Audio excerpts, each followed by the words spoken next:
Hello dear student, welcome to you in today's lecture of English grammar. I hope you all are staying safe and watching videos regularly. So dear student, as in previous lecture I already explained you the parts of sentence. How many parts of sentence? Yes, there are two parts of sentence. First one subject and the second one predicate. And I hope now you are able to identify subject or predicate of any sentence. So on the basis of that topic, parts of sentence, now in today's lecture we are going to just discuss one exercise which is based on it, and it is given on your book page number 10.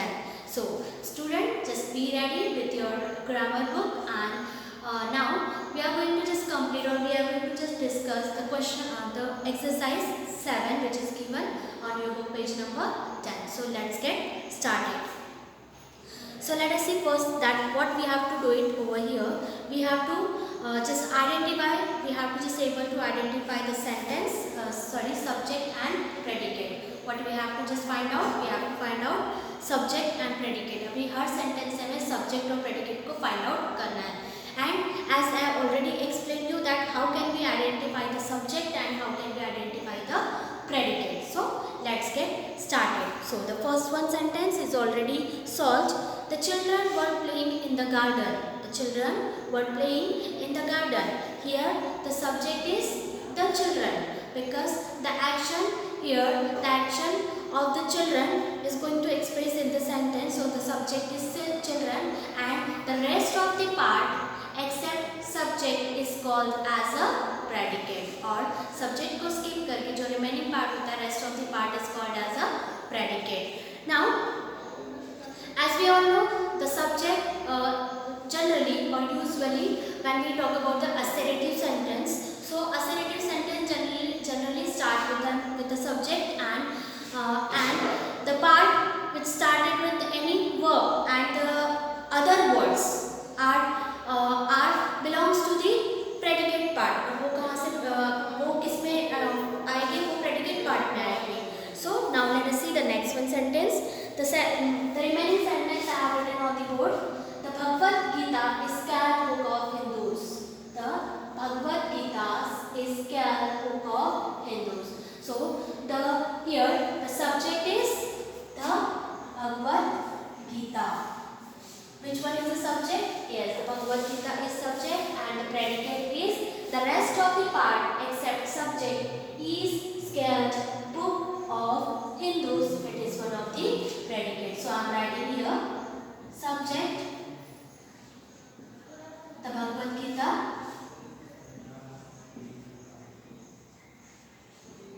and predicate is scared book of Hindus. It is predicate part. Now the next one sentence, at the bottom of the sea sank the Titanic.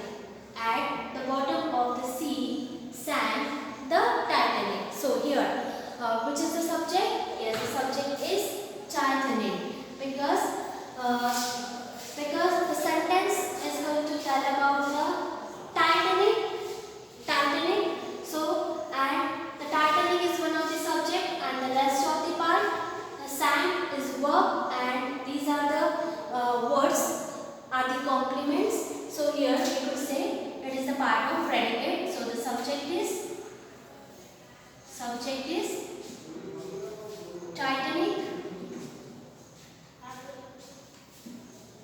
and predicate is at the bottom of the sea sank. You can write at the bottom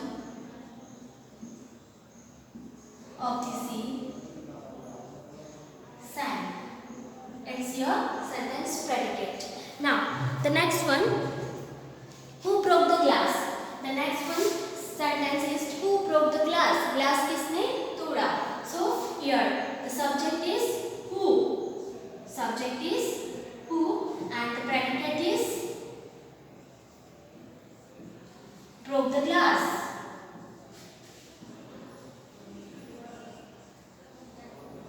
And question mark. Now the next one,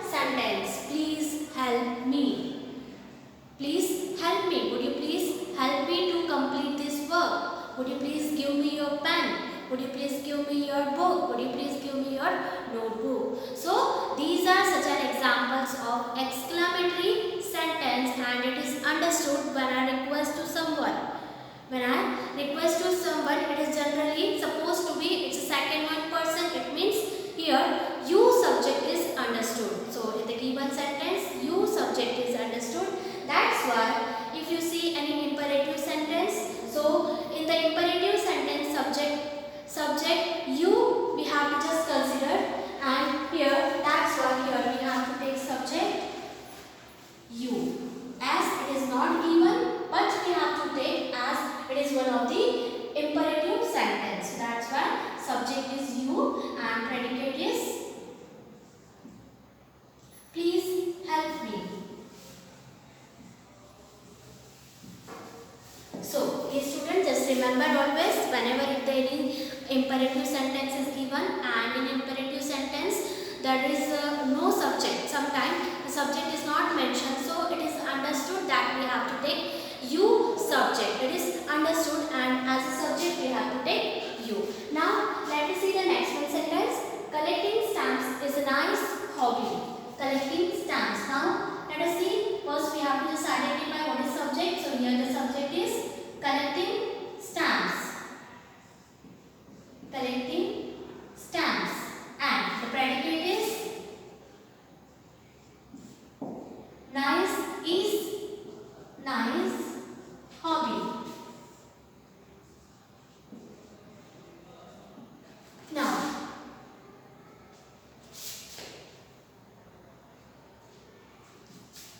the next one, on the table was a bundle of books. On the table was a bundle of books. So here in this sentence we could say that the sentence is about a bundle of books. Sentence किसके बारे में? A bundle of books, and where it is kept? Here it is kept on the table. It was kept on the table. So that's why here we could say the subject is a bundle of books. Subject a bundle of books, and the predicate is on the table, or we can write was on the table.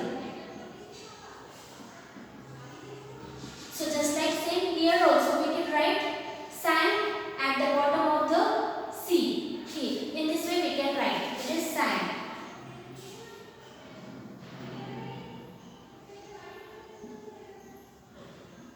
Now the next sentence, do not disturb me. मुझे disturb मत करो. So again you can see here the sentence is given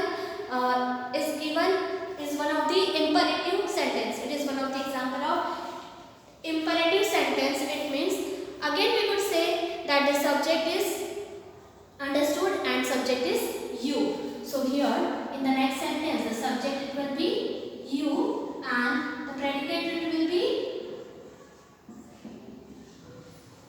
do not disturb me. Do not disturb me. Now, the next sentence, William Tell shot the apple. William Tell shot the apple. Who shot the apple? William Tell. If we ask any question with who or what, so we get the subject. So, who shot the apple? William Tell shot the apple. So, the subject is William Tell.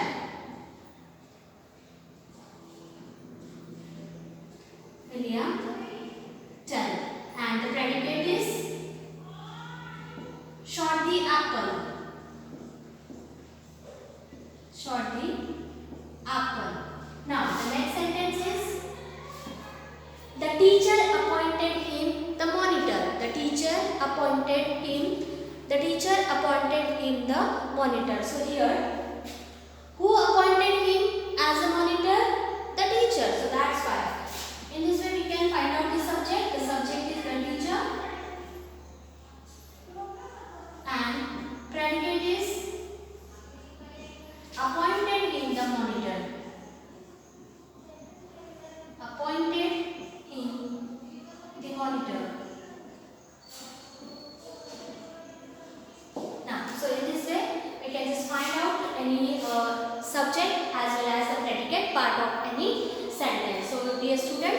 as you have to just complete it, complete this exercise in your book, page number 10. So I repeat it once again. In second sentence, the subject is the Bhagavad Gita. In third sentence, subject is the Titanic. In fourth sentence, the subject is who. In fifth sentence, the subject is you. And in sixth one, the subject is collecting stamps. In seventh sentence, a bundle of books. In eighth sentence, subject is you. In ninth sentence, the subject is William Jill. In 10th one, the teacher. So I hope, dear student, you have done it very well. Now let me see some more example of this exercise.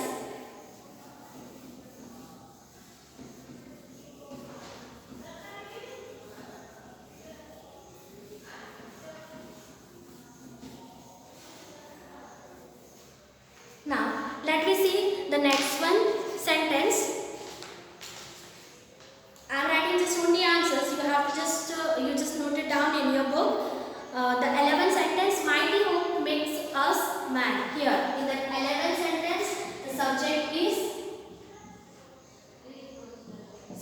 is mighty hope, and the rest of the part is considered as a predicate. Now the 12th one. Hard work leads to success. Now, what is the subject in 12th sentence? Yes, it is hard work. Now, 13th one. The scenery of Kashmir is charming. The subject is the scenery of Kashmir. The scenery of Kashmir. Now, 14th one. Your hair is curly. Subject is your hair. 15th one. 15th one sentence is an earthquake brings miseries. 15th one subject is an earthquake. Now 16th one. The postman. Subject is postman. 17. Subject is Sangeeta. 18th. Again, you can see the 18th one sentence. Keep quiet. It is one of the imperative sentence. It means I'm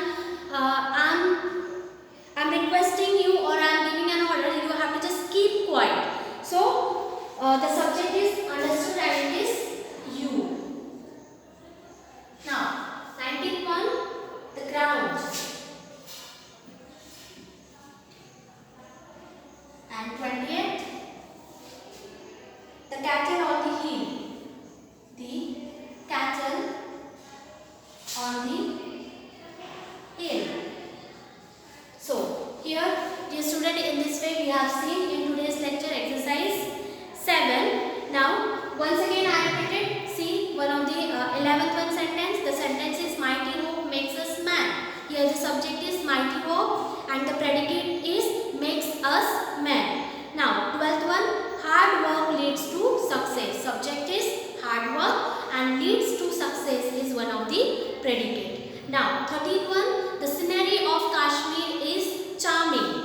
The scenery of Kashmir is charming. So the subject is, what is charming? Yes, the scenery of the Kashmir is charming. So that's why the subject is the scenery of Kashmir. Now 14th one, in 14th one sentence, the subject is your hair and the predicate part is curly. 15th, an earthquake is subject and brings miseries. It's one of the predicate. Now 16th one, the subject is the postman and the predicate part is delivers letters every morning. 17th one sentence, Sangeeta went to the planetarium yesterday. So the subject is Sangeeta and went to planetarium yesterday is one of the predicate. Now the keep quiet is predicate, you is subject. Keep quiet. What is it? It is predicate. And one, the ground was full of grass. And in the 19th sentence, the predicate is was full of glass and the subject is the ground. And the last one, the cattle on the hill is one of the subject and the rest of the part are all mine. It is predicate. So I hope, dear student, you have understood it very well that how could we identify any subject and the predicate part of any or from any sentence. And I hope you have completed this exercise in your book. Now it's time to give the homework. So dear student, now I am giving you one homework, and that is you have to just complete exercise 6. Exercise 6 where subjects and predicates are given. What you have to do? You have to just match it. आपको उसके साथ match करना है. So you have to just match subject to a proper predicate. एक proper और एक meaningful predicate के साथ आपको subject add करना है and in this way you can form any meaningful sentence. So dear student, it's your homework that you have to just complete it today itself, and we'll meet you in next video. Till then, take care and bye bye.